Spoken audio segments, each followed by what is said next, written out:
What's happening, everyone? Welcome to Next Gen Newsweek, your weekly podcast for all things Xbox Series X and PlayStation 5, and sometimes Nintendo Switch news.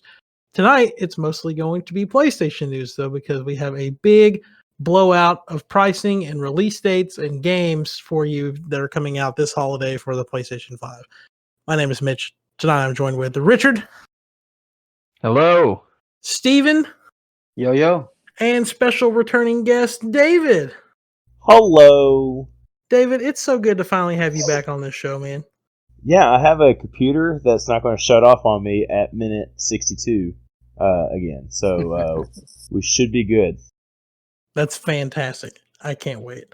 So yeah, today was PlayStation's big blowout to get everyone ready for the holiday season, for all the stuff they need to know about the PlayStation 5, except for the fact that the pre-orders were going live immediately and now you can't find one. So that's it's been a big heartbreak this whole afternoon. I've been sitting in front of my computer for the past 3 hours refreshing Best Buy and GameStop and Walmart and Target trying to snag a pre-order. And Richard's been feeling that pain with me, but he finally gave up. But I haven't. So I gave up sooner. I will have one, I swear. Anyway, so yeah, we're just going to bust through all this news. There's plenty of games to talk about, plenty of release dates and pricing and stuff like that. But the big elephant in the room is November 12th is the release date, which is the Thursday after Xbox. The Xbox Series X is going to be out on Tuesday, November 2nd, and the PS5 comes out that Thursday on the 12th for $499 or the all digital for $399, to which Richard called that earlier when we were doing our pre-show for the big event. Do you feel happy that you got the pricing right? Nah, I figured it was a no-brainer. I mean, I knew there wasn't enough wiggle room for them to cut into their profits like that, and I figured that they probably wish they could have went a little bit higher with it, but because my other guess was $549 and $449. Yeah, I always felt like $500 for the main one and like $449 for the all digital one. Yeah. David, how do you like the pricing of the PS5? Is it about what you expected for it to be? So the diskless drive PS5. Okay, that was a bit of a tongue twister. The all digital PS5? There we go. The all digital PS5. That sounds a lot better. It's the same specs. It's not like Xbox Series S is going to be, where it's like a little bit more toned down version of it, right? It's a full PS5 just without a disc drive. Correct. Okay. I mean, yeah, they're fine. I mean, Xbox Series S is a 300, right? And then the the all digital is 400. Correct. Okay. Yeah, for it not to be toned down, like the Series S, yeah, I'm very happy with that pricing. It should be fine. I mean, I'm always going to buy a disc because I buy physical copy DVDs and Blu-rays. You know, you never know when your internet goes out and you just can't do anything, so I always have that as a backup. I'm always thinking of the future.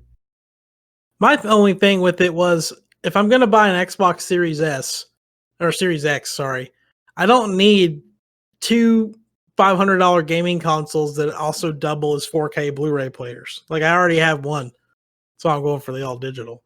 Well, to add to what you just said, Mitch, you also, I mean, are pretty much all stationed up in your room, right? I mean, I'm thinking of like my bedroom. Like right now, in my bedroom, I have an Xbox 360 in there, and we don't ever use it because I still have my original HD TV. I'm sorry, no, not HD. Flat screen TV that just has one HDMI port in the back of it, 32-inch from 2006 or 7. So like I want to upgrade that. I want to upgrade that by getting like my Xbox One in there, and then like a new flat screen TV and mount it up. That's what I was going to say. I know you had said at one point you were going to move your Xbox One into your bedroom. So if you were getting a PS5 and an Xbox Series X, you still wouldn't need two 4K Blu-ray players in your living room, though. Right. But the thing is, I mean, I'm going to buy the PS5 mainly for Brianna, and it's going to be probably in the bedroom so that she can play Horizon there while I am playing Gears Tactics in here or something, you know. Steven, how do you feel about the pricing of the PlayStation 5 being $499 for the one with the disc drive and the all digital being $399? Well, either way, it's a pretty good deal, as mentioned before. I'm not going to be getting it for myself, but I'm going to be getting it for my girl. And hearing that news that it's not really going to be watered down like the Xbox with the Series S for the all digital version with PlayStation 5, yeah, those are amazing prices compared to a couple of generations ago where it was just ridiculous and they still made sales with it. Can you imagine in 2020, Sony puts out a $600 game console with a 20 gig hard drive on it? Oh, dear God. No thanks. All right. Anyway, so we're going to jump into talking about the games. I've got these broken down by ones that come out at launch, and then we're going to talk about the ones that they're not going to be available at launch, but are coming out next year, or some that are even potentially out of next year. The first one, they didn't really talk about it, but we already knew that Astro's Playroom is going to be built in to the PlayStation 5. So no matter which version of the system you get, you'll have this like tech demo game, kind of like a Wii Sports or Nintendo Land type of thing, to help you like try out all the different features of the DualSense controller. The big one that I thought was interesting though was that Spider-Man Miles Morales is only $49.99 for the base game, or you can pay $69.99 to get it with the Spider-Man game that came out on PS4 in 2018. David, I know you've played Spider-Man. Would you be willing to pay more money to play it again on PS5? Yeah, I mean, I'd probably just buy the Miles Morales standalone. I wouldn't buy the whole game again unless, I mean, do they say they're going to up the graphics and things like that, ray tracing or anything? That hasn't been confirmed. I imagine with this, they'll obviously benefit from having the SSD, so there won't be like load screens and stuff. But as far as like ray tracing and stuff like that, I'm not sure. I mean, I still have the disc version, so I mean, I'm going to buy the disc version of the PlayStation 5.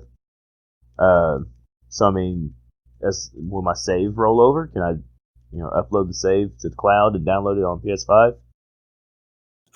Not sure. That'll be something that is a deciding factor.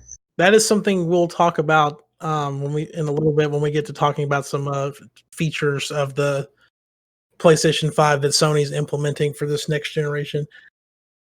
But all right, Richard, how about you? Spider-Man, you gonna be buying the Miles Morales only or the bigger version? Well, I have Spider-Man already for the PS4. So, I've not read anything about it being like an up convert to like a PS5 version, but I mean, if it's not any kind of different, then there's no real reason to spend that extra to get it. Right. And even if that's the case, that doesn't seem very cool. I mean, I want to pay again for an up when you got a lot of companies that are upgrading, their versions for free. I don't see why they would make someone buy it over again for graphics when that's, a lot of other companies aren't doing that. So, no. I mean, the final answer is no. I'm not going to buy that one. I'll get Miles Morales, but I'm not going to buy the big, box thing. Something to a point you just made that I keep forgetting that we never talked about on here. Do y'all remember that game Control that came out, I think, last year by Remedy Games? It's recommended for Game of the Year, right? Yeah, it was a Game of the Year contender for, I think, last year. So that game's getting a next-gen version as well, right? But they came out and said that if you bought like the base version of Control, even if you bought all the DLC for it and anything, that version of the game will not upgrade to the next gen. The only way to get the upgrade version is if you go out and buy the Control Complete Edition on disc. And that's the only way to get it to upgrade to next gen for free, which I think is really poor business practice. Why does it matter? Disc is just like a placeholder, It's just Just like an saying that ID you bought the put game. in. Yeah, so it's Yeah. just an ID you put in to say, "Hey, I have this," and you're like, "Okay." But Like yeah, it doesn't run the game at all when you use a disc version. It's just there. It just sits in your disc drive. yep. Couldn't tell you, but Oh my anyway, God. just wanted to bring that up. Steven, I know you're not planning on getting a PS5. Probably. Well, you said you get one for your girlfriend, but for you to have something to play on it, was Spider-Man something you could see yourself picking up on day one for your girlfriend's PlayStation that you're probably going to take over? Yeah, after seeing the trailer, I was definitely thinking about it, and thinking about going back. And I was going to go into say, I think it plays more so on those people, kind of like myself, who gets blown away from how a trailer is played out and how they think the game is going to be, and they decide that they do want to get it. Being those type of people who've never played any of the Spider-Man games or some of the newer Spider-Man games, with them adding that $20 on, and saying, "Hey, you can get an old copy of this if you're interested in playing Miles Morales." So yeah, I'd actually get it with both of the Spider-Man games on there. So Nice. Glad to have a little bit of a difference in opinion on whether or not to get it. But I think it's just mostly I because mean, he hasn't played it before. I was about to say, like, if I hadn't bought it and I didn't own it, then yeah, sure, I'd pay the extra 20 for it. Mm-hmm. Yeah. All right. Now let's jump into the game that I was literally wowed at from the beginning, as soon as the trailer went off for it, because, and I'm so happy that this game is actually a launch game, but Demon Souls, Richard. Demon Souls. This game. Oh yeah. Oh my God. If there was a game in this presentation that wowed me graphically, it was definitely Demon Souls. Like, but that being said, it's coming out on the 12th of November as well. It is a $69.99 game. And Richard, take us away with your impressions of the gameplay we saw. You know, it's been years and years since I played the original, but a lot of those environments and everything looks so familiar. A lot of the enemies looked really familiar, and it looks beautiful. As far as the look goes, it looks good. I was a little bit concerned in how easy the player characters seem to be having it. There was no on-screen status bars for stamina or health. You know, some of the things that you're used to seeing with the Soulsborne games. So, I mean, it looked beautiful, but with it not being developed by From Software, it's Blue Point. Sony owns the IP, but you know the people that makes the Soulsborne game, they're not making this one. I'm a little concerned over the level of difficulty. Maybe it'll be hard. I'm hoping it'll be extraordinarily hard, but I'm not gonna lie. I am concerned about the level of difficulty in it being developed by another studio. But look-wise, yeah, the looks will blow you away. Yeah, David. So I have Bloodborne, and I have Dark Souls 1, and I am on the first area in both of those games. So I would love to be able to devote some time and get into them, but for the lifestyle that I have, like actually giving it the time and skill it needs, it's not something that I'm going to be able to play. I do want to give it another shot. But I did defeat the first boss in the first Dark Souls, and then I got lost in the catacombs or the sewers or whatever in the first area. So, and I kept getting like one-shotted by like these ghosts with needle arms or something. That's all I remember. It looked beautiful. Like the graphics on it are great. It looks smooth. But I'm the same with Richard. I was looking at it and I was like, all right, I know this guy cannot just sit here and block indefinitely in these kind of games. I know there's supposed to be a lot of rolling, and he's not doing any of that, and he just does like a stabbing move to this heavy armored dude, and it was just like, yep, well, got him done. All right, cool, let's move on. I was like, that's not how that game goes. Yeah, I'm definitely excited for it just because of the fact that like my experience with Dark Souls games and Bloodborne and stuff like that. Like I bought Dark Souls 3 the day it came out. I've owned Bloodborne for forever on PlayStation, but never just made myself play it. But I always felt like this game is one that I think I could really just make myself get into. And I hear that Dark Souls 3 is like the Weenie Hut Jr. of Dark Souls games, and I couldn't get past the first boss. So I'm really hoping I probably need to go ahead and buy an extra DualSense controller in case I decide I need to break one over something. Steven. I've platinumed all of FromSoft games so far. Just want to put that out there. Nice. Well, maybe you won't be able to platinum this one because it's not made by From Software. Oh yeah, it'll be platinum. It will be platinum. Don't you worry, Mitch. It'll be platinum. I guess don't worry, everyone. It's gonna get platinumed. It's gonna get platinum. Yeah. Tagline. Steven, Steven, what's your thoughts on Demon Souls? Well, again, the graphics were pretty good.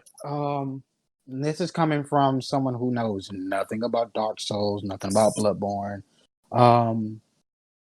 But I have heard things, and there's memes about it, and I've watched a little bit of gameplay on it. And it just didn't seem like there was any type of level of difficulty compared to the other games. Maybe it was just for showcasing, like if you get good at the game, these are things that you can do. I don't know. Two, something else that concerns me with that with no status bars, like with the stamina and the health and everything. Me personally, that would bring my level of anxiety up. Not knowing if I'm close to dying. I'm pretty sure maybe if they don't have a health bar, they're going to have the redness that shows up on the screen to indicate your health and everything like that. Maybe they'll have a color on the screen to indicate when your stamina's low, or something along those lines. But if they don't have that figured out, then they should probably figure that out. No, they've got that. What it is that whenever your health gets really low, it just says you died on the screen. What about before you die? Yeah, what about before you die? You know, Let's say it is, if you're talking about like Dark Souls or something like that, you know, you're probably going to get one shot at a lot to begin with. So yeah, I mean that was just for showcasing. It isn't. They're going to have your HUD up there. You're going to have all that kind of stuff. I think they just wanted to show off graphics and things like that for it. But yeah, just the difficulty itself. I mean, it was just funny for me. I don't think the game is actually going to be that level of difficulty. It just was funny that he was just one-shotting these guys and acting like, their attack speed is low, or he already just run up and just hit them and then just kept on walking. I was like, no. Those guys take more than one hit to die. So I'm pretty sure it's just for showcasing, but at the same time, it was just funny. It was just something I had to point out. Yeah. This was more of Steven's alley, and I guess mine too. How about that? We'll put it that way. There we go. Call of Duty Black Ops Cold War. We got another good look at this game. This time it was all about campaign. They did a multiplayer blowout 2 weeks ago now, or last week. But this one showed off the first campaign mission, and it was captured on PS5, so it looks really good. They also showed off that there is a playable alpha of the multiplayer that's coming out this weekend, September 18th through the 20th, and that's going to be free and exclusive to PlayStation Plus members. So if you have a PS4 or PS4 Pro, you can take advantage of that. Steven, what do you think about the campaign demo we got? Well, it's obvious I probably won't be playing it this weekend. I forgot that I have to work. Oh. But yeah, I'm definitely interested in it. I've played Call of Duty in the past, but recently, probably like in the last 9 months, I've really gotten into it and going back and playing different things. Yeah, the graphics are just amazing. If the storyline is anything like Modern Warfare, it's going to be amazing. I don't even have to worry about that. I don't know if they're going to tie up loose ends with it or anything, or they're going to keep this going. But So far, I'm excited. I just can't wait to see how this is gonna go. Yeah, Richard, you were watching the live event with me. What did you think about the campaign mission? Yeah, I thought it looked awesome. I think I told you when we were watching it that I didn't.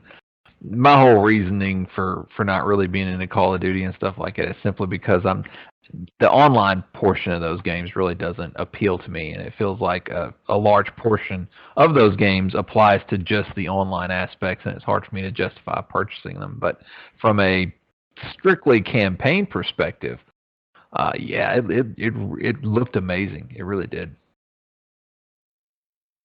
Yeah, it did. They would look great. All right. So after Black Ops Cold War, another game coming out on November 12th, Devil May Cry 5 Special Edition, which I do believe Devil May Cry 5 came out last year, so it's kind of exciting that it's already getting a next-gen version. David, have you played Devil May Cry 5? Yes, I have. I played it on the last night available for Game Pass because I was like, oh crap, I've been putting this in the back burner for too long, and they're taking it off the Game Pass. So I played it, got through like 2 or 3 bosses. Yeah, it's great. It's very much Devil May Cry, and a lot of people, I'm sure, are happier with this version than they were with the DMC reboot, which I didn't have any problem with that game. I mean, it was a Devil May Cry game. It just, he had black hair, and they just tried to reinvent it a little bit, and people got butt. It was fun. So is it something, since you didn't beat it, is it something you think you'd pick up again on the next gen? If I did, I mean, it'll be on Xbox, but yeah. I mean, I'm sure it'll be out for a console discount sale of some sort for digital purchase at some point, and I'll probably get it for discount. It's one of those games. I'm sorry, it's one of those games that like you have to be very much into it and understand all the combos that are in there to get like those perfect score, because it is stage based and they score you. So I usually suck at those games, but I would love to be better at it, but I usually am not. I usually just B plus my way through, or usually A rank. Nice. Richard, how are you feeling about Devil May Cry 5 Special? I've not played 1, 2, 3, or 4. So what I'm about to say may be unfair because I haven't played, but just when I think about games that look like that I have played, there's not to go back to the Dark Souls thing, but there's a level of skill involved with those, and I feel like Devil May Cry is just a button masher, and I can't get into button mashers. So I mean, I guess it looks decent, but it's not something that I would get into or play. I mean, you can button mash, but it's not going to do you any good. I kind of don't want to continue because I never finished Devil May Cry 4. I made it to the last boss, couldn't beat him, probably because I had things going on. But seeing that I've played 1 through almost 4, I just want to continue the storyline. It's one of those games to where I'd like to beat the games before I get the next one. It was the same way with Gears of War. I didn't play 5 until I had completely done 4, and that was like 2 years after the release of 4. So I'm definitely probably going to get it, but it's just going to have to wait. Gotcha. This next game is another game I'm like really hyped for until I saw that it cost $70. We didn't actually see it today, but Destruction All-Stars, which was one of the first games shown off for PS5. It's like this, to me, it kind of felt like it almost felt like if you took Twisted Metal and Fortnite and shoved them into one game. That's a really bad comparison. Don't actually hold me to that. It was more of like a cartoony looking Twisted Metal type game where you're trying to destroy each other's vehicles and stuff. But once you get out of the vehicles, you're trying to like still kill each other, but just without the cars anymore. And it looks great. I wish we would have saw more gameplay of it today, but it is coming out at launch. And it's like I said, it's $70, and this does not feel like a $70 game. I could be wrong. There could be a lot of stuff packed into this. Richard, do you remember Destruction All Stars or something you might pick up? Oh yeah, it looked amazing. I'm not picking it up for $70 though. No, that looks like one of those just multiplayer only kind of fun times. That's more than definitely a sale price pickup. It's not a $70 pickup. Well, you had me at Twisted Metal. Who wouldn't want to play that game? But when you threw Fortnite in there, I'm like, I'll probably look at some more game. Look at the trailer again on it. And see how it goes, because I haven't played Rocket League either, so I couldn't compare it to Rocket League. So I'll have to look at the trailer and see if that's something that I'd actually want to get into. Especially if it's going to be like it's kind of like a battle royale, right? I don't know how many players it is. I think it may be like 4-on-4 or like 8-player free for all or something like that. Okay. Yeah, because I was saying if it was going to be like a battle royale, I play enough battle royale games as it is. I probably wouldn't pick it up if it's something like that. But if it's scaled down to a smaller map with less people, then it may be an interesting pickup. We'll see. This is the last one that's confirmed for launch for PlayStation first party or any other game like that. Sackboy's Big Adventure, which is like the it's the Super Mario 3D World of PlayStation games, if you ask me, is what it just looks like. This one also is $70, which that's just going to be a hard price tag to sit on, I guess. But that's the new norm. So I don't. Oh gosh, David, jump to you first. What does Sony think they're Nintendo or something? Exactly. They could be pricing their first party games like this, and like at least Nintendo still prices their game at the same time as or same price as everybody, but they just don't depreciate in value. They just like the $40 is about the lowest you can find one at retail. I just don't understand why Sony is charging like $70 for some of these titles.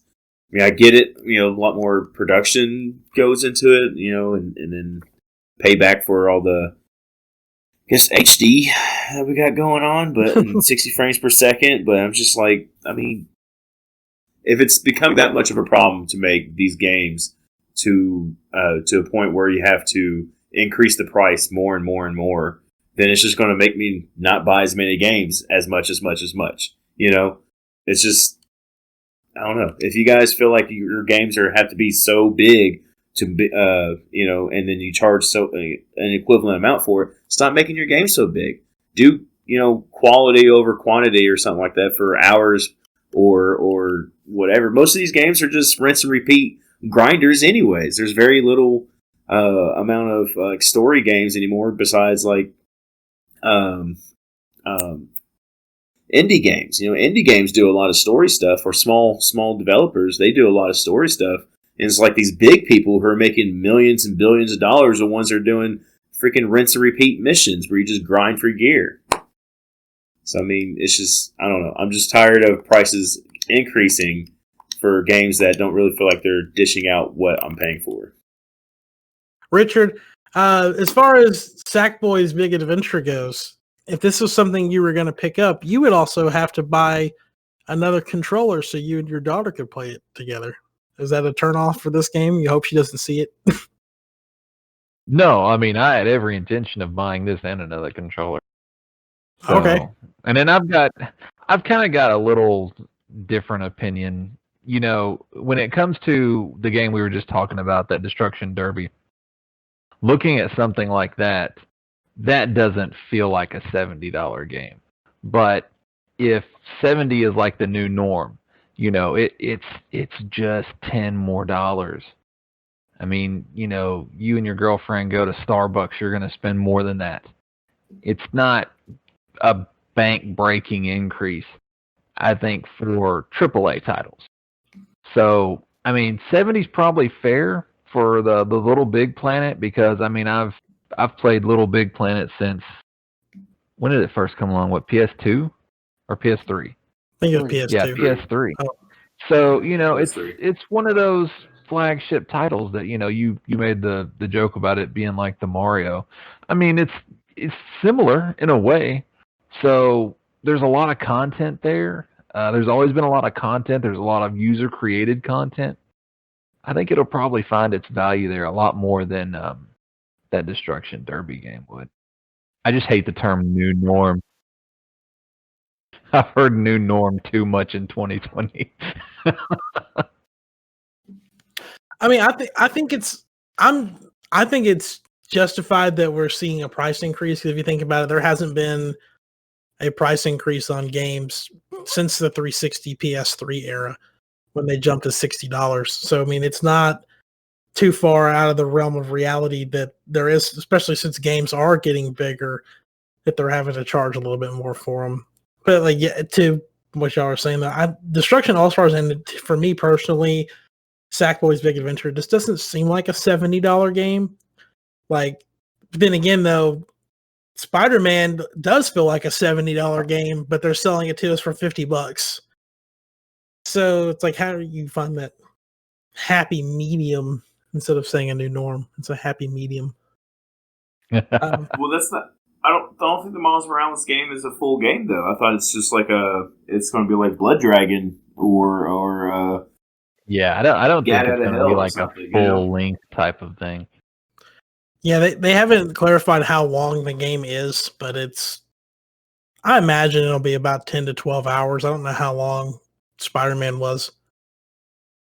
But I mean, if it's 10 hours, I mean, that's about as long as it takes to beat God of War. And that's a AAA or a first party PlayStation game. It takes about 10 to 15 hours to beat it. Not at all. Well, I mean, I don't know. I don't want to say that. I mean, I guess if you're only doing what you have to do. I'm getting that number based off of someone online earlier said it took them about 15 hours to beat it. I have not beaten God of War, so I don't know. I think if you add like the side quests in and like all the Valkyries, there's no reason to kill all the Valkyries, but you can.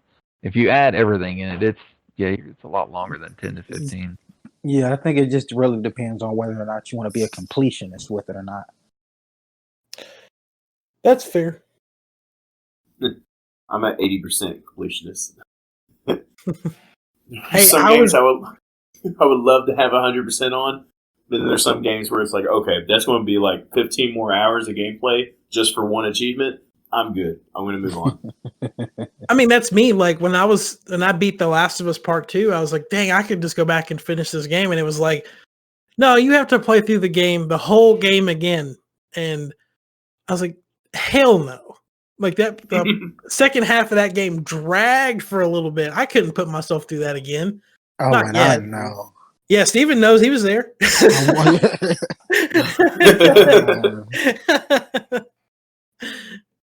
He just saw the look on my face and just like I was about to fall asleep. And that's nothing against Last of Us Part 2, but Abby sucks. No. Yes. Her story sucks. Mm-hmm. So I think Richard, you were talking about when you're playing Dark Souls 3. Excuse me, Dark Souls 3. You had to like get some kind of ring or something like that, and you had to like grind against like this one monster for hours or something like that to get this 0.05% drop of it. Oh, No, God. that wasn't a Dark Souls. I do remember doing something like that. Well, I said I platinum all the Dark Souls and the FromSoft games.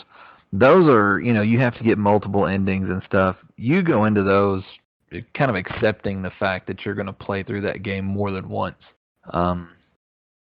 So I can't, I'm not a completionist on everything that I play, but there are some things that, when it comes to like FromSoft, those games aren't necessarily huge, but the level of difficulty makes them feel really vast because, you're having to concentrate a lot more on winning boss battles and stuff like that because you get to a point where leveling up just doesn't matter.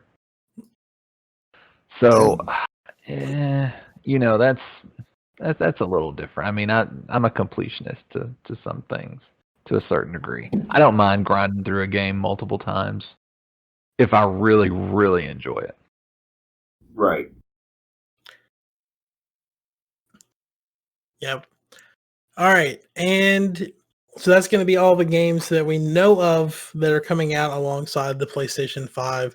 Again, all of these come out on November 12th, which is that Thursday, except for Call of Duty Black Ops Cold War, which comes out on the 13th, which is that Friday. And with that being said, let's jump into games that we know are coming out in 2021, starting with the big one that accidentally got leaked like 2 days beforehand, but I tried not to tell anyone about it because I know some people would have their hype crushed over it. David, Final Fantasy 16. Oh my god. I'm so happy. I mean, they spent how many years making Final Fantasy 15? Since Final Fantasy 13 came out, right? Or a little bit before that. Before it came out. They're going to call it Versus 13. And it got like scrapped, rebuilt so many times. So us in the fan community, we're sitting there like, when is 16 going to come out? You know, they also had 14, the MMO. They had to rebuild that game because when it first came out, it sucked. Now, I know that's like a different division and everything, but, you know, they seem pretty spread thin, especially with Kingdom Hearts coming out, you know.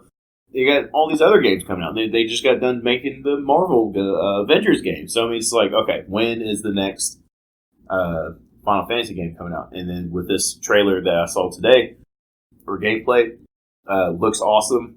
I kind of got a little bit of the story when I was watching it. I had to like watch it once or twice just to understand. But it seems like, you know, your summons, which used to be like powerful, and then they got kind of watered down, and then they got powerful again in 15.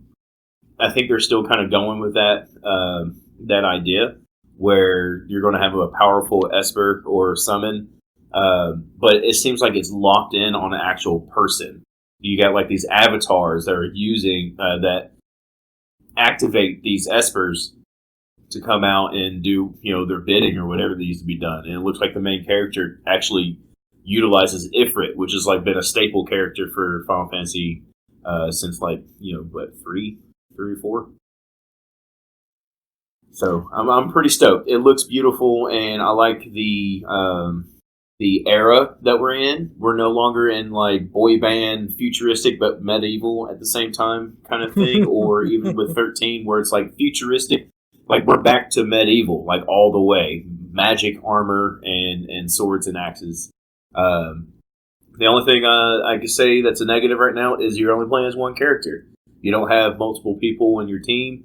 You don't even have like backup people for right now, for what I see, which is a little disheartening. I like to play Final Fantasy games because you have a group of people. You have, you know, different classes. You have different moves. You can customize however you like to play. For this, you're basically Sora. You know, you're playing as one person, flying around the screen, destroying stuff or killing people.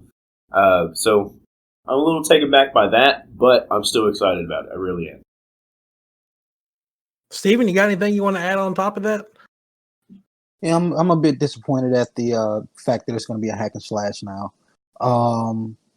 Also disappointed that Microsoft dropped the ball on this one. But as I said before,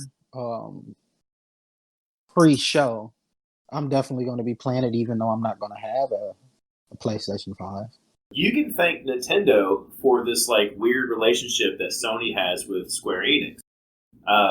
Nintendo around the Final Fantasy VII era was not going in the same direction that Square Enix wanted to go at the time, Square. And so they said, okay, well, Nintendo, if you're not going to go with this technology, we're just going to leave you and go somewhere else. And then they started going with Sony when Final Fantasy VII happened. That's when everything changed over. 3D, big giant swords, anime-style characters, and then it just got taken off because Dragon Ball Z was big at the same time. So the wave kind of connected between those two. But that's Final Fantasy history. But anyways, you can thank Nintendo for losing that friendship with Square Enix. If they kept that friendship, who knows? We could have Final Fantasy throughout every console from then on, or just still on. Thank you, Nintendo. Yeah. Richard, anything to close out on with Final Fantasy 16? I don't know why we only saw one character in the combat scenes that they showcased. I don't think that's final product. That's really so opposite of what literally every other Final Fantasy experience has been about. Right. I don't think that's a thing moving forward. I don't believe that it's a solo type deal. I thought the combat actually looked a lot similar to Final Fantasy 15, just minus the team part. But I think that once we get to the final product, I do think it'll be a team-based experience. I don't think it'll. I mean, you may have some areas where you play solo, but I think the majority of the game you'll have your party just like you would in any other Final Fantasy game that's ever come out. Well, the extended DLC for Final Fantasy 15, you played as one character. You rarely had someone else with you fighting. So Right. I don't know Right. if Final Fantasy 15 are doing that. They're playing around with the idea of just having a one character story. But I mean, I'm still going to get it. If it is one character, I'm not going to be too mad. But I agree with you. Until the final product gets shown, keep all opinion or expectations. This next game is more, I think, up Richard's alley than most. I could be wrong. Richard, how's your hype level feeling for Resident Evil 8 or Resident Evil Village? Man. It's probably one of the most hyped next gen titles so far that I know about. Just because I'm craving that sort of visceral experience because I don't see any type of is the team that did Resident Evil 4? They went to Tango Works or what was the name? Evil Within 1 and 2. Those are really spectacular, and I don't see another one of those coming along anytime soon. So, yeah, I love those types of experiences. I hope it's really difficult. It looks amazing. It looks great. I can't wait for that. That's February, isn't it? Yeah, February 21st, I believe. Yeah, see, that's an awesome Valentine's Day gift right there. Unfortunately, I am not going to be getting it. I love everything about Resident Evil. I love everything about Resident Evil.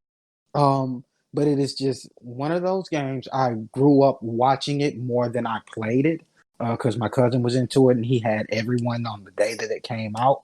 So it's just more enjoyable for me to watch gameplay on that game than to play said game. The only one I've beat was Resident Evil 5. Yeah, the Resident Evil 5, that's the only one that I've beat. Because that was like the stopping point to where I wasn't watching my cousin play it, and at the time I wasn't really into YouTube. So I really knew nothing about gameplays, watching other people with gameplays. So I played it for myself, and then I got into YouTube and watched the rest of them. So it's just something that I enjoy watching rather than playing. I got you. To a point, Resident Evil 5 is also the only Resident Evil game I've ever beaten. Nice. So. David, how you feeling about Resident Evil 8? Yeah, I have opinion to it. 'Cause I've never beaten a Resident Evil game. They just feel like I don't know. It's like a Baldur's Gate. It feels like I'm playing a Baldur's Gate that should be an action game. I just don't like usually how they play. But then again, I never played the first two on PlayStation, so I wasn't around for the beginning. My brother had it, watched him play it. It was fine, but I mean, like it was just a series I just never got into, and the little bits that I did play, it felt like an awkward, controlled game. Like I was seeing it differently than how I was playing. Wasn't working right for me. Those games have to step to the side and bow out. Not a game. Well, okay. So I'm not gonna trash it. You know, I like the Resident Evil series. I like what it has done. I respect it and everything like that. It's just not a game. So I can't really say I have too much of it about it. Oh, Sounds like Resident Evil 8 should be the perfect jumping off point for you. Then you have 7 games to look back toward. It's like if you started playing Final Fantasy with Final Fantasy 8, like you have 7 more in the back burner to pick up, or 7 plus games. Oh god. Okay. The 8. All right. This next one I think pretty much got everyone really excited, and that is Harry Potter Hogwarts Legacy, which I've never seen so many group chats that I'm in explode all at the same time about a Harry Potter RPG game. Steven, let's throw it back to you. Let's start. How are you? You excited about Harry Potter RPG? Shit's gonna be dope. He's ready. He was ready for it. About Harry Potter. I've read the books. I've watched the movies. I have merchandise. The only thing about Harry Potter that I did not like was the AR game that they came out with on mobile. Trash. Yeah. Trash to me. The But Pokemon Go game. yes, I'm like it's trash. But yeah, I'm really excited about it. I've actually talked to like 20 people about it since I found out about it. So yeah, I cannot wait. This is going to be interesting. No words. You know, you were talking about the mobile game, and it was trash. But Portkey Games, I don't know. Did Portkey Games have anything to do with that particular? They did. They did? There wasn't a. I know Niantic was the lead developer on it, which is the same one who did Pokemon Go. Right. But And I think they did have a part of it. I think they did Ingress too, didn't they? Yes, Ingress was Niantic's first game, which is where they got the map and everything for Pokemon Go.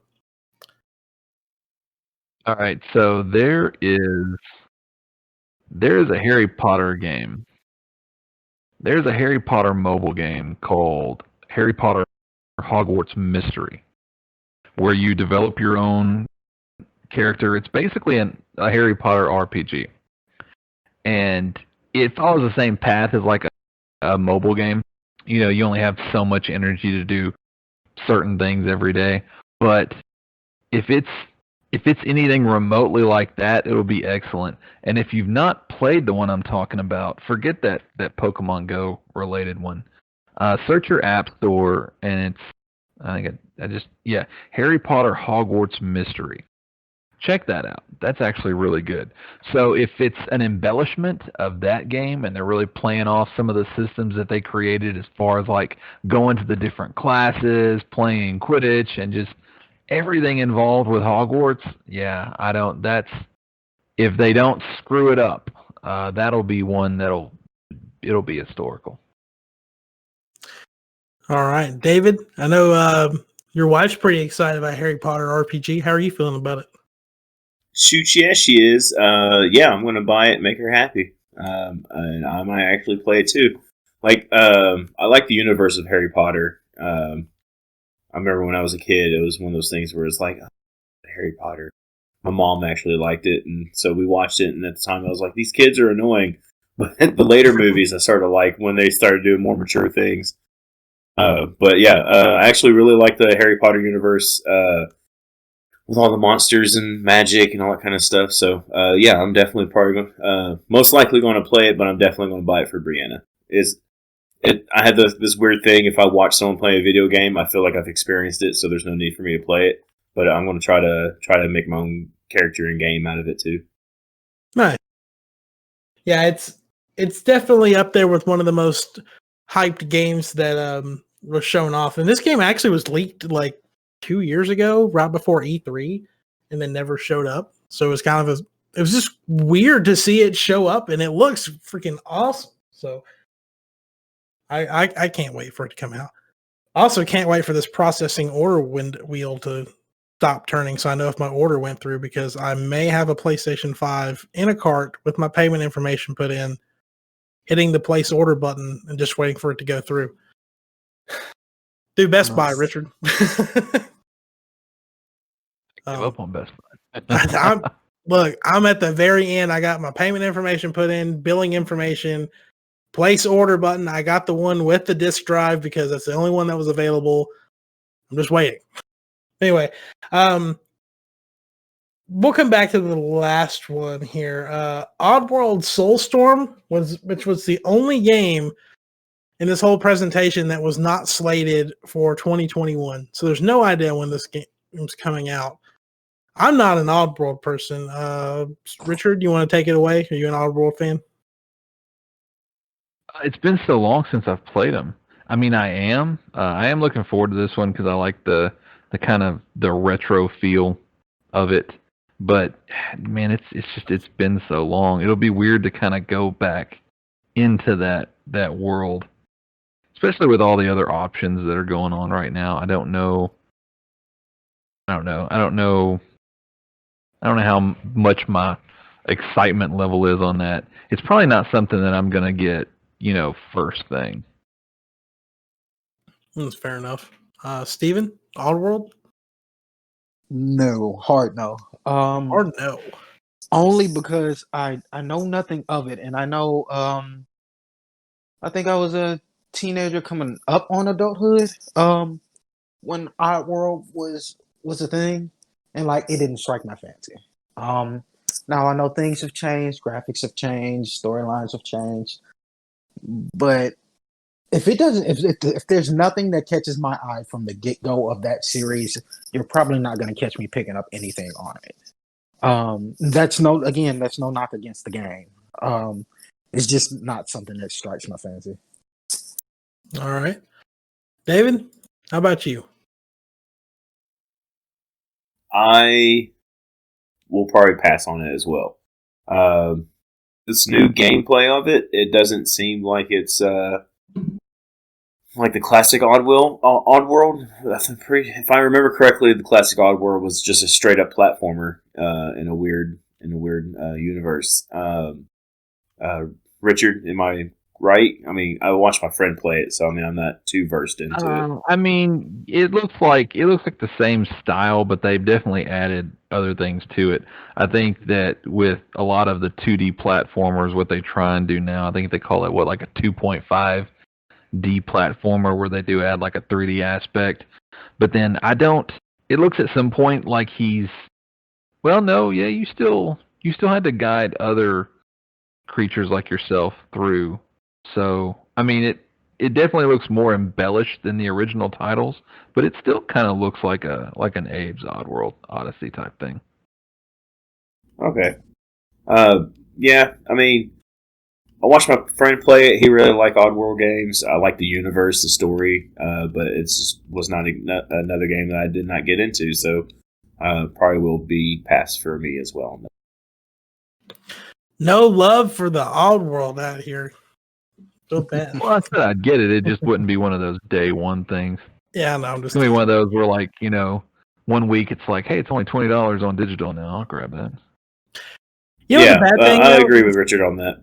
The bad thing is that we're getting close to the point to where it's no longer going to be, oh, this game's $20 on sale. It's going to be $40 on sale or something because of how expensive games are getting now. It's like, dang, what a great deal. It's almost 50% off. Oh, those are not times I want to be a part of, let me tell you. Yeah. This next one, as soon as I saw it, I had to get on my phone and message Steven because I knew he'd be excited.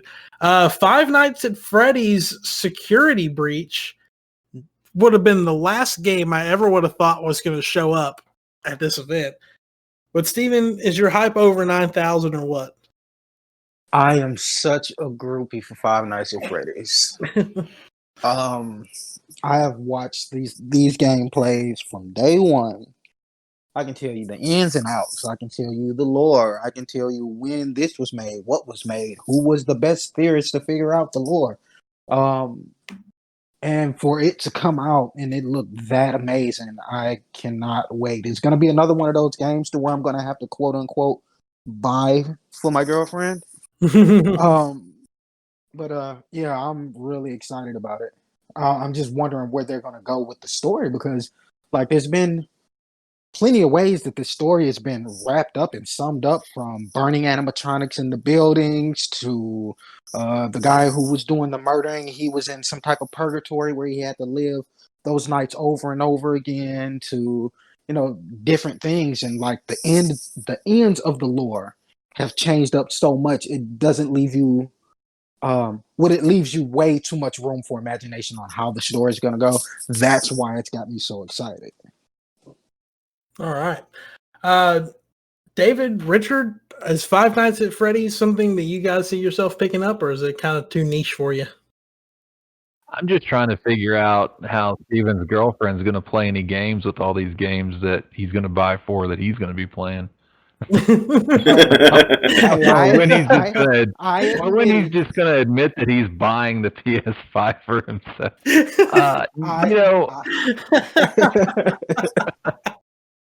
Well, I mean, I said it in the beginning. Microsoft dropped the ball on a lot of these features. So the features that I can't get on my Microsoft console, I will get on her Sony console. I mean, it totally feels like when Homer bought Marge the bowling ball that had Homer's. Yep.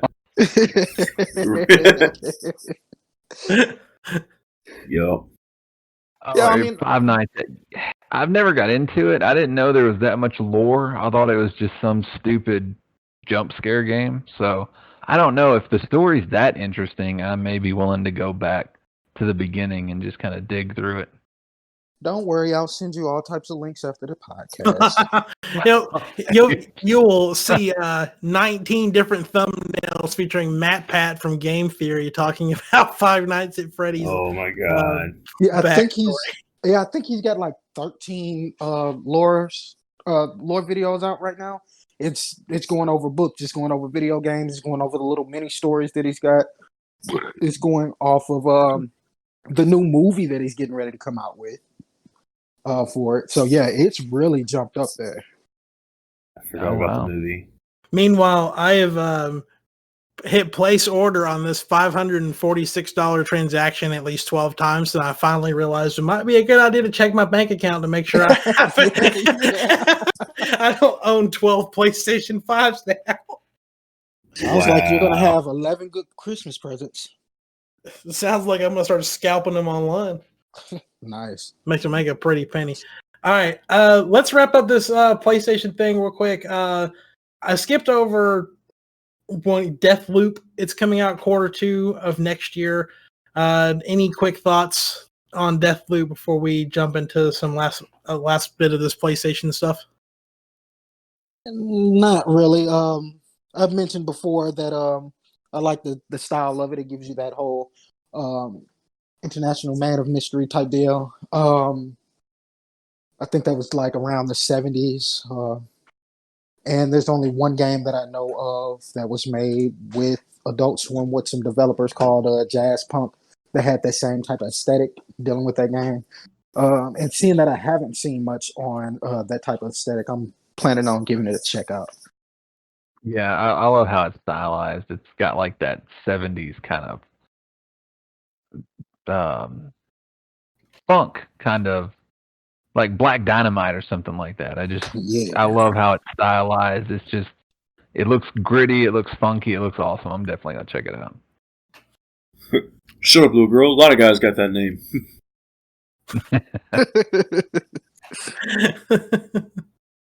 All right, Dave. Yeah, no, it's a definite hard pass for me. I've never been into it, and being the ex-department manager that I am, yep. Yeah, you're fired. Yeah, you're ruffling feathers over here, sir. For Five Nights at Freddy's, a kid's jump scare game, yeah, it's definitely a hard pass for me. And I was about to say, especially for me being. Wow. Dang. We're talking about Wow. Oh, I never talked about Five Nights at Freddy's, so that's what my mind was still on. Sorry.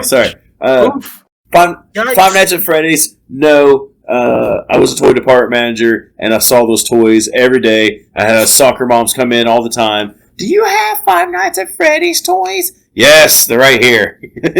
What are they? Those are the parents that didn't pay attention to what's actually going on. It's dealing with a man who is a security guard, killing kids, stuffing them into animatronics, and their souls possessing the animatronics. That doesn't sound kid friendly to me at all.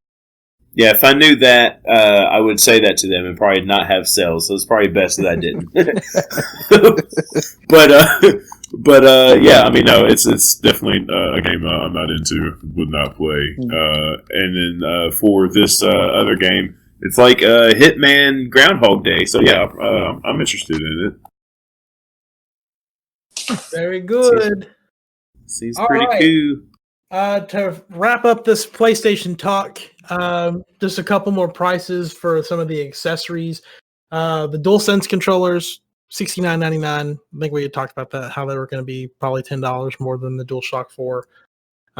Their 3D Pulse audio headset is going to be $99.99, which is the same price as the current PlayStation Gold headset.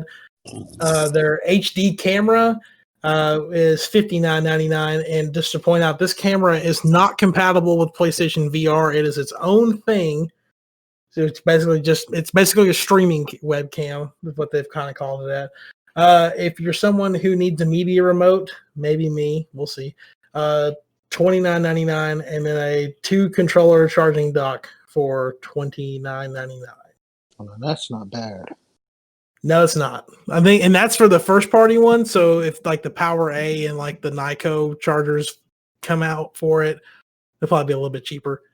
So yeah, so that's finally got through all this PlayStation news, and so we're running out of time. We're gonna have one more topic to talk about, but we are going to take a quick break before we get into that. And I put out and kind of like an ad on Twitter the other day, trying to just help some other smaller podcasts get their name out there a little bit. So I'm actually going to run an ad from the Delirious Dads Gaming Podcast. A bunch of dads who, they get together and they talk about games when they can, but they also have like their dad input to put on a lot of stuff. I've been listening to their podcast about a month or so now. Really cool guys over there. So check out this ad from them. We'll be back in just a second.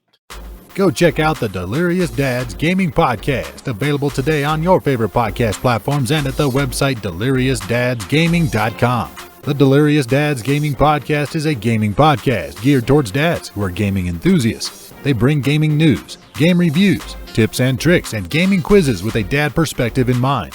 If you're a gamer, but life keeps you too busy to keep up, then they have your back. They don't take themselves so serious that they can't have fun. They include fun, joking banter that keeps the content both entertaining and relaxing. Check it out today on Apple Podcasts, Google Podcasts, Spotify, Twitch, YouTube, and more. That's the Delirious Dads Gaming Podcast. You can also find them on Facebook, Twitter, and Instagram. Search Delirious Dads Gaming. Delirious Dads Gaming Podcast at deliriousdadsgaming.com. Go check it out now.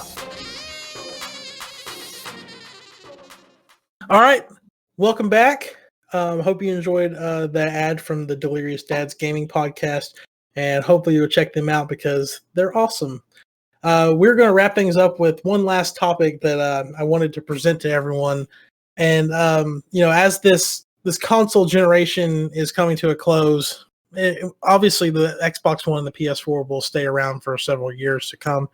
But whenever I consider a generation done when the next thing comes out. So they've got about 2 months left before they are going to be on their way out the door. So I wanted to pose the question to you all about what is your game of the generation. Now, I'm kind of considering this generation to have started with the Wii U because it was the first of these three systems technically. So that came out in 2011. Then the Xbox One, PS4 came out in 2013, and if your game of the generation happens to be on the Switch, it's kind of like I don't know where the Switch really falls into that, so that's kind of acceptable too. Richard, I want to start with you. What is your game of the generation if you had to pick one? My impulse would be to say Bloodborne because of the storytelling and everything, but I think its accolades kind of speak for itself, so I'm going to go a different direction and honestly say that I think Game of the Generation would probably be No Man's Sky. Simply because really? created such a new exploratory experience for so many people, and it had such a bad beginning because there was a lot of promises made that it just didn't meet expectations at all. I remember when it first came out, everybody was wanting to return it, everybody was trashing it. It was horrible. But over the years, with their free updates, by the way, they've not charged anything for all the content that they've added, and they've added so much content. The game is almost unrecognizable than it was when it first came out. So for all of that, for the experience that it gave, for the visuals, for the sense of adventure, for the sense of kind of traveling into the unknown and not knowing what to expect, I'm going to say No Man's Sky would be my game of the generation. Wow. All right. Steven, let's jump to you next. Oh, let's see. I would go with the Destiny series. Only for nostalgia purposes. Even though I really didn't get into anything Halo related, just the nostalgia of how the game ran, the core functions of the game, core mechanics of the game, the graphics, and just all in all, the storyline it's got that spacey 2,000, 3,000 years into the future type deal with it, where aliens isn't that weird of a thing to talk about. And it just brings back the nostalgia of Halo. I remember playing that as a kid, and it's always going to hold a special place in my heart. And to play Destiny, it just meant a lot to me, especially seeing that I'm one of those people who usually get the next gen consoles later in the game for fear of bugs. For me to be playing that for the first actual game when I got my console, it's a pretty nostalgic moment for me because I had pretty much dropped off from video games altogether. I played a couple of mobile games here and there. So I was just exploring territory that I was already in. And for me to find something that I instantly clicked with, and I had my doubts about wanting to play video games again in the first place. For that to pique my interest and open the door to everything that I know now, I'd have to give that the game of the generation. You know, it's funny, at least so far, like I haven't got to David yet, but the games y'all have chosen were games that, like, at one point I may have considered as well. But at the same time, it almost seems like the games that y'all have picked are games that you don't really talk about that much. And I'm not saying there's anything wrong with it. I mean, I know Richard's talked about No Man's Sky, and I'm sure, Steven, you've talked about Destiny. But, like, whenever mostly we talk about the games that, like, we like and we play, those aren't, like, the games that, like, we really spend a lot of time talking about. Mine's going to really be that way, but I'm going to save mine for last. David, game of the generation. I honestly can't narrow it down to just one.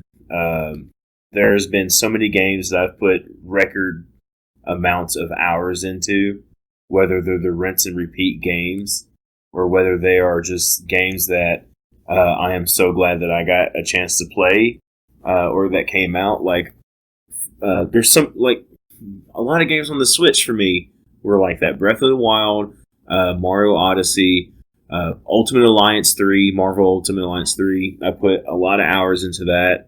And, you know, they kept it fresh. They kept coming out with DLC for it. You know, some of it was just like characters in like a revamped version of the story. And then they finally came out with the Fantastic Four stuff. And it makes me feel like they're going to implement things from this game into the MCU universe, you know? It just feels like it is connected, even though it's its own standalone thing. It does honestly feel connected to it, and that actually made me feel good and kind of hopeful for what the MCU can come after Thanos. So there's like a little bit of nostalgia built into that. But no, I mean, I loved Final Fantasy 15. I thought it was a great new direction for that type of game for that series. I just had so many good games, so many good times multiplayer games. Destiny 2, had a lot of fun playing that with friends. I liked it a lot better than Destiny 1. Destiny 1, I didn't even know I beat the last boss until my friend said, yeah, you just beat the game. I was like, wait, what? So I mean, yeah, man, it's just, there's so many memories in there. Shadow Mordor, Shadow War, that was a lot of fun. The revamped Assassin's Creed games, those were a lot of fun. I had a great time with it. Recore, I really liked Recore. That was a $40 Xbox first party title, and it was very much like a Metroid-ish game. It was a 3D platformer, and they had like the color-based enemies that you had to match the color with to get the kills on them. Plus like platforming time trials and things like that. That was a breath of fresh air. It was very pretty. I mean, even though it was like in a sandy area, very pretty of a game. Far Cry 4 was my first Far Cry game. Loved it. Put a lot of hours into that. Monster Hunter Worlds for PS4, Xbox, and PC. I put a lot of hours in that, and that was a lot of fun. That was a multiplayer game I played with my friends.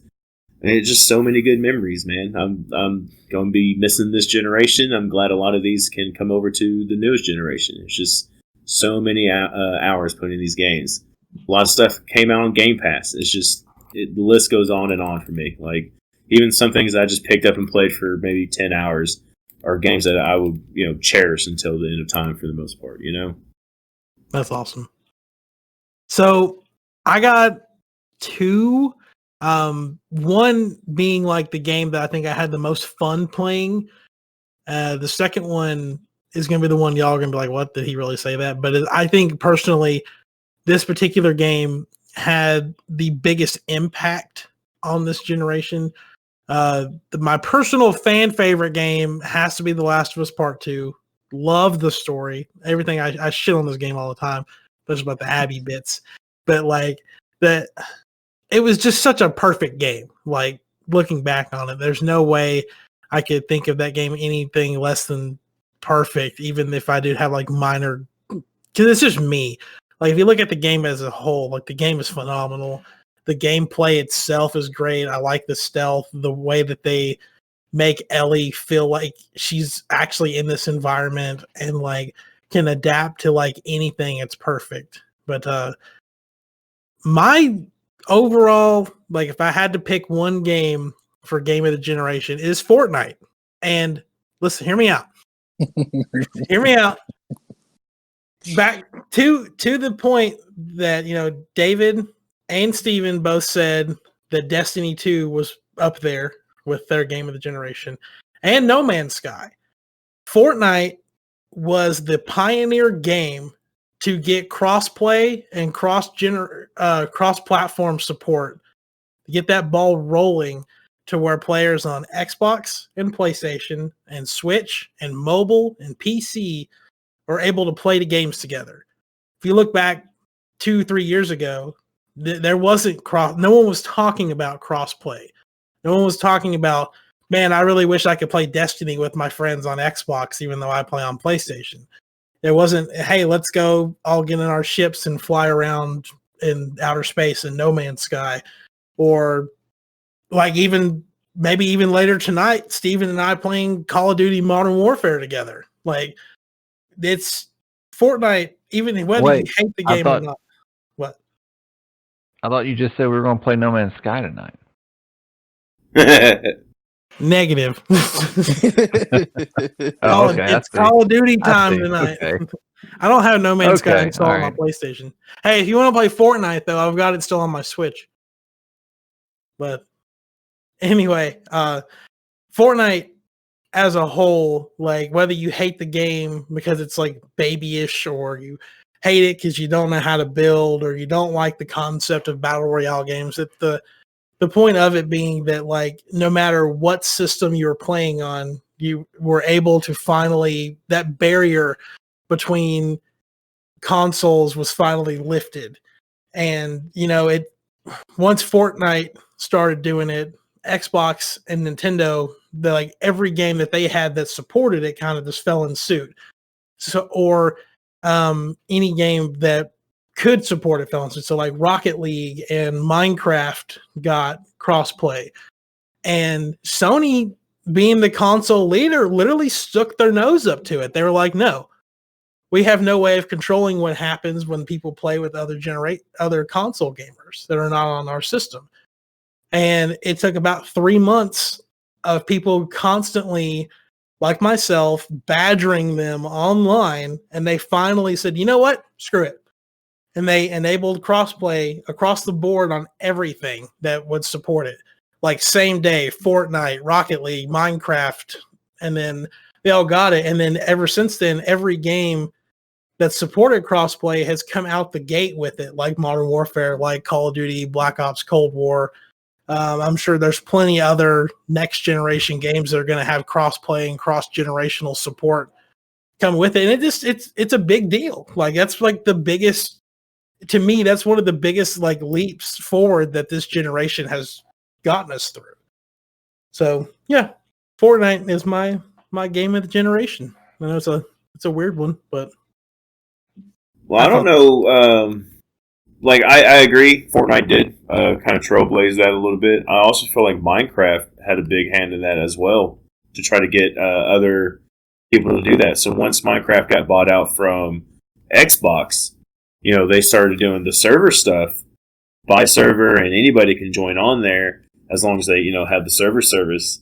So computer and Xbox were able to play, and then eventually Nintendo Switch and Xbox and computer were able to play. So I mean, like it, yeah. I mean, I don't know to what extent Fortnite did that, but I do say that I would say that they probably about 60 to 75% trailblazed that. I mean, I think there's always been talk about how do we get there, but as far as like being at the forefront of it, I really do think Fortnite really pushed it a lot more than, I mean, maybe Minecraft came in and did a lot of, and once they saw Fortnite kind of picking it up, I wasn't really paying attention because I don't play Minecraft. I did at the time play a lot of Fortnite, so that was something that was constantly in front of me. This game was trying to get everyone to be able to play together, and just the idea that like I could go over to a friend's house and like I think we've done this before. David, you were playing on your Xbox in your living room, and me and 2 other people were playing on our Switches in the same living room, and we were able to all play together with no problems. It was just like, this is great. Right. Other than the fact that it controls like crap on the Switch. I mean, no. Yes, it does. I have no problems with it. I play on the Switch every so often. The only thing that I have a problem with on the Switch is connecting to my Microsoft account. It crashes the game sometimes. I haven't played Fortnite on Switch in a hot minute. Once Fortnite, the only problem with this whole thing is that Fortnite eventually got to the point to where the Switch version could no longer keep up with the Xbox and PlayStation version. So it got relegated to being able to only play with mobile.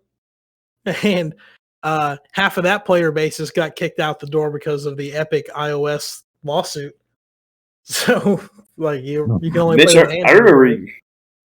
I remember you got mad because you had to start a whole new Epic profile because you had your main one on PlayStation.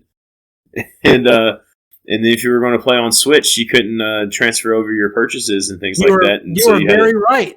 That was a hurdle because of the way that PlayStation was doing it. And I changed my name on Fortnite to unlock my PS4 account.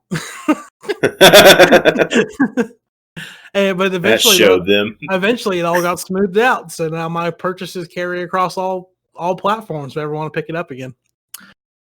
All right, though. We are. I don't know how long we've been recording for, but I sure do feel like we've been recording for a really long time. So let's go ahead and just plug some socials and get out of here. Richard, we'll start with you. BoardGameBreakdown.com. The episode featuring the unboxing of Marvel United will be available on YouTube tomorrow. Or today, as of the time of you listening to this, probably. Oh, well, yeah. It's in about 8 minutes. It'll be today. Yeah. So, all right. David? yeah. So I'm going to try to get into streaming and maybe some, I don't know, YouTube review stuff. I don't know. I want to leave work and work from home. So who knows what I'm going to do? But my Twitter handle is at the Real My Toes. You can always message me on there and talk about some video games and stuff.